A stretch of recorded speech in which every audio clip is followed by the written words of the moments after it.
Welcome to your big creative life. I'm so excited to be talking to you about intention setting for 2024. So, your Big Creative Life podcast, formerly Blank Page to Book, which has been rebranded, new and improved for 2024. Uh, and it's a podcast that's all about writing and creativity and mindset and essentially just doing everything in your power to create your best possible big creative life, whatever that means for you. I recorded an episode that is going to be released at the same time as this one, talking about the transition and why I decided to kind of rebrand the podcast. So if you've been a listener of Blank Page to Book and you want to check that out, please do so. And yeah, we're also uploading all the videos to YouTube. So if you prefer to watch a video on YouTube, you can do that as well. The channel is at the KB Wolf. And I know that this episode is coming out after January 1st, but it's still January. So the timing doesn't matter. It doesn't matter if you want to do some intention setting and sort of like casting for 2024, even though it's not January 1st. That's fine. Like, yes, there's some symbolism to doing it either right before the new year or on January 1st, but it doesn't matter. The whole month of January, there's something kind of magical about it, and doing a lot of work to really set yourself up for success in 2024 and just get clarity on what's important to you and what you want to spend your time working on, whether it's writing related or something else. I think that's really important. The way that I sort of got onto this idea of intention setting is maybe it was before the pandemic. So yeah, it was New Year's Day 2020. I took a yoga class, and it was the morning of the first. And before the class, the instructor gave us a little post-it note and a pen, and we sat on our mats. And she said, "I want you to write down an intention for this year, for 2020." And she talked about intentions as, yes, they can be goals, but really it's about focusing on how you want to feel for that year. And then we wrote our intention down on a piece of paper. We crumpled it up. We did our yoga class. And then on the way out after class, we just either tore up the little post-it note or, put it in the trash and sort of like released it into the universe. And that was the sort of symbolism of it. And I really liked that as a way to start off the new year. And so I'm going to talk about a practice similar to that you can do in this episode. Now, New Year's resolutions. New Year's resolutions historically for me have been not great. I am one of those people who, like, in the past, really wanted to set lofty goals for myself. And so I would set multiple New Year's resolutions that were just close to impossible for me to achieve. I'd be like, I want to do this thing related to, fitness. I want to work out this many times a week. I want to do this thing related to my health. I want to make this amount of money. I want to, like, just so many goals, rather, so many resolutions that I would just set myself up for failure. And then by like mid-January, I just like toss the list and forget all about it because, number one, I had too many things that I was trying to work towards. And number two, it was just impossible. So, and there's the classic, people always talk about New Year's resolutions as, oh, a lot of people have a resolution around like losing weight or getting healthy. And, if that's what you want to set, if that's your goal, that a resolution, that's fine. But I'd encourage you to think again more about an intention. So if we think about a goal or a resolution as something tangible and achievable, as in like you either do it or you don't. A goal or a resolution is like something that you can check off a list. Did you do this thing? Yes or no? Did you go to the gym 5 times a week? You either did or you didn't. Did you cook at home 5 nights a week instead of ordering Uber Eats? Yes or no? Did you keep your room clean? I don't know, whatever the thing is. Did you do it? Yes or no? Goals and resolutions are very cut and dry. You either did it or you didn't. And that's fine. And sometimes, maybe in the case of writing, maybe that is something that makes sense for you, saying like, I want to complete my book that I'm writing this year in 2024. And that is very black and white. You either write your book in 2024 or you don't. You get to the end of the year and it's not done. Intentions, again, are focused more on how you want to feel. Because especially with something like writing, Yes, the end result is important, but so is the process along the way. If you are miserable and you are killing yourself and you're not enjoying the process of getting to the end result, then how sweet is that achievement really going to be? Especially with writing, where if you have a goal like writing a book, it's going to take you a while. It's going to take a long time to write a book. And if you dread sitting down to write because you are so frantically trying to reach this goal that you're just killing yourself, and again, you're just not enjoying the process, then how fulfilling is that going to be? And also how, difficult is it going to be to motivate you to do the thing and to stay on track if you are not enjoying the process at all? I'm going to give you another example of this that's outside of writing. So when I was still living in Nashville, I did Orange Theory for about 6 months. And Orange Theory is this HIIT style method where you wear this heart rate monitor, and there's a treadmill portion and a rowing machine portion and then a strength training portion. And so there's cardio. You're really getting your heart rate up, and you're also working on strength training. I loved the strength training part of it. Hated the cardio. I don't like cardio. I despise it. I don't run. I'm not a runner.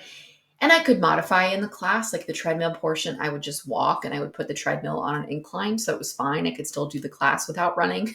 But I really didn't like it. And you know what was interesting about it is my body didn't like it either.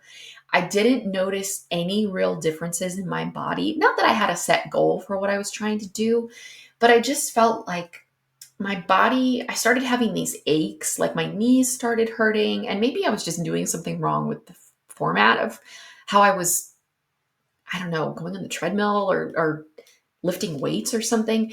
But my knees started aching. My I don't know, I just felt like my body just didn't like it. It didn't respond well to that type of HIIT style workout. For other people, that could be exactly what their body needs. They could feel strong and powerful and just look forward to it and absolutely love it. But I didn't. I found myself kind of dreading the classes outside of the strength training component. Like I would dread the treadmill portion of it. But I kept sticking with it for 6 months because I thought, well, no, this is such a good workout. I've got to train my heart rate to be better. I've got to like work on my cardiovascular health, all this stuff. But I wasn't enjoying it. So finally, after 6 months, I got to this point where I decided, you know what? This is not worth it to me. I'm going to set an intention around exercise because this ain't it. My intention that I set was not, again, it was related to how I wanted to feel. It was not a set goal that I'm going to work out this many times a week. I'm going to lift weights this many times a week. I'm going to set a record where I want to lift this many pounds. It was nothing like that. It was just an intention of I want to do exercise that feels good in my body. I want to do exercise that feels good, that I enjoy. That was my intention. And that is my cornerstone that I come back to again and again when it comes to exercise. I love barre and yoga. I taught barre part time for 2 years before the pandemic. When I was living in Nashville, I taught like 3 or 4 classes a week because I love barre. My body responds well to it. It loves barre. I look forward to it. I don't dread it. There's minimal cardio, which is exactly what I want, but I still get my heart rate up a bit. It's fantastic. So that's what I do. I do barre, I do yoga, and I do a little bit of strength training at home. I have some weights that I'll lift because I enjoy that as well. And that's a good way to get my heart rate up without cardio. So that's an example, right? I focused on how I want to feel, not what the external kind of like black and white yes or no result is. And that has made such a huge difference for me in my life with my relationship to exercise, my relationship to my body. It's a game changer. It really has made such a difference. So I encourage you, if you're thinking about, okay, 2024, what do I want to spend time on? What do I want to focus on? Think about how you want to feel. I promise this is going to be so much more enjoyable. And the motivation piece, if you enjoy what you're doing, it is so much easier to find motivation to do it, whether it's exercise or whether it's writing, whether it's whatever it is. So think about, okay, let's get into the practicality of like how to actually do this. So, what I encourage you to do, what I think is really powerful, is to spend some time in meditation and just let yourself think about the year ahead. Think about 2024. You can even break this down further if you don't want to do the whole year at once, if you just want to think about January. Okay, January 2024. What do I want to focus on? How do I want to feel in all these different areas of my life, right? And if you hear the word meditation and you're like, I can't meditate, I'm not good at it. Well, first of all, that's not true. No one's bad at meditation. It's your brain's job to think thoughts. So if your mind wanders during meditation, that's okay. Your brain's just doing exactly what it's supposed to do. But what you can do is set a timer, just give yourself 5 minutes, let your mind wander. It doesn't have to be a formal practice or anything, but just start thinking like, what do I want to give my energy to this year? How do I want to feel? What do I want to say yes to? What do I want to say no to? You can write a list if you want. You can put a few intentions on Post-it notes, exactly like I did in that yoga class. You can put them on pieces of paper. You can put them on your phone if you want to create like a background for your phone, the screen, so that you see your list every time you open up your phone. However you want to do it so that you get these intentions down, either on your phone, on paper, some way. Write them down. In terms of how many, I think doing a few is fine. Like 3 is great. Where it gets problematic is if you have like 10 that you're trying to focus on. Again, that can be, I think if you do that, you're more likely to just sort of like abandon the list by mid-January or end of January if you do that. But if that feels empowering to you, go for it. Again, I just think maybe like no more than 3 is helpful. And they can be in different areas of your life, or they can all be in one area. If you want to have 3 intentions that are all related to writing, awesome, go for it. Once you have that list, you can tear up the pieces of paper, you can burn them, you can light a candle and just put the paper in the fire. You can do something symbolic with them that way. However, you want to just release the intentions to the universe. If you have a spiritual practice, if you're spiritual or a religious person, this can be saying a prayer. And if not, you can just, again, sort of put them out into the universe, so that source energy or Mother Earth or whatever you know kind of believe in can take over and do their part, and you just are responsible for making sure that you're always coming back to that intention and focusing on how you want to feel this year. And if you want to keep them instead of tearing them up, you can put the Post-it note on your computer, you can put it on your bathroom mirror, wherever you're going to find it, and just keep coming back to that over and over. Like I mentioned with exercise, that has been my guidepost where I come back to that over and over. So if I start getting that voice in my head that's like, you're not doing enough, or you need to be doing this type of exercise, you need to be working out in this way because that's what this person does, I can say, wait, nope. My intention that I'm really focusing on is, how do I want to move my body in a way that feels good to me? And if it doesn't feel good, I'm not going to do it.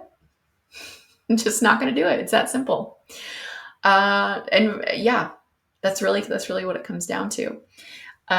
So I encourage you to get quiet, be honest with yourself about how you want to feel and what you want to call in this year, all related to this idea of your big creative life. There are no right answers. Again, you get to create this reality. Like, you get to decide what's important to you, which I think is really exciting. So if you're listening to this in mid-January, end of January, even if you're listening to this like down the road in like April, it doesn't matter. You can still take the time to do this and, focus on what you want the month, the year, your life, whatever. All right. Well, I'm very excited to, again, be relaunching this podcast, having the YouTube videos, and I'm excited for this year. I really, speaking of coming back to what feels good and what feels motivating and empowering, that's a big reason I decided to do this rebrand for the podcast, is setting an intention around spending my time in my business creating content that feels good, that I know will have an impact on people. Because when my energy is right and I'm putting out content that I believe in and I want to create, I know it's going to have more of an impact on people than if I just create content out of a sense of obligation, like, oh, I've got to post something because it's been a while. What do I want to talk about? There's a sense of lightness and fun to it when you create content that you want to create. And I feel like it resonates more with people when you do it that way. So that's part of the reason behind rebranding the podcast as well. Wherever you are, whenever you are listening to this, I hope that you have a fucking amazing 2024 and that you achieve all of your goals and resolutions if you set them, but also that you come back to your intentions and really start living this intentional, big creative life this year. I'll see you next week.